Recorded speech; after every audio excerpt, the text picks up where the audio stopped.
দেখা যাচ্ছে যে ইন্দ্রনীল সেনের বিরুদ্ধে এখন অভিযোগ উঠছে যে ইউনেস্কোর বিরুদ্ধে যেটা তারা যে কোনো পুজো মণ্ডপে ঢোকার আগে 4,000 টাকা করে তারা এন্ট্রি ফিস দিতেন এবং তোলাবাজির অভিযোগ উঠছে মন্ত্রী ইন্দ্রনীল সেন এবং তার স্ত্রীর বিরুদ্ধে।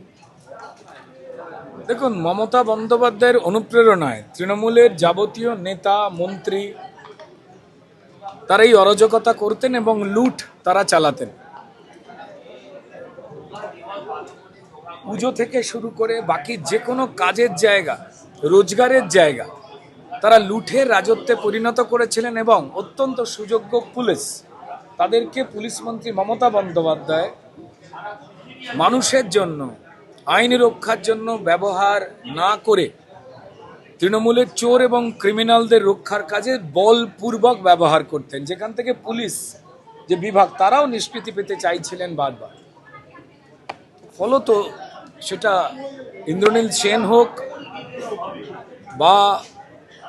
অরূপ বিশ্বাস হোক বা স্বরূপ বিশ্বাস হোক বা অন্যান্য বিভাগ হোক না কেন, যারা অন্যায় করেছেন তাদের বিরুদ্ধে যেমন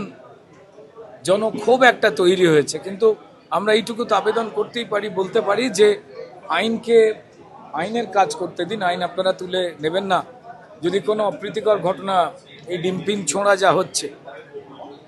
সেগুলো যদি না হয় ভালো।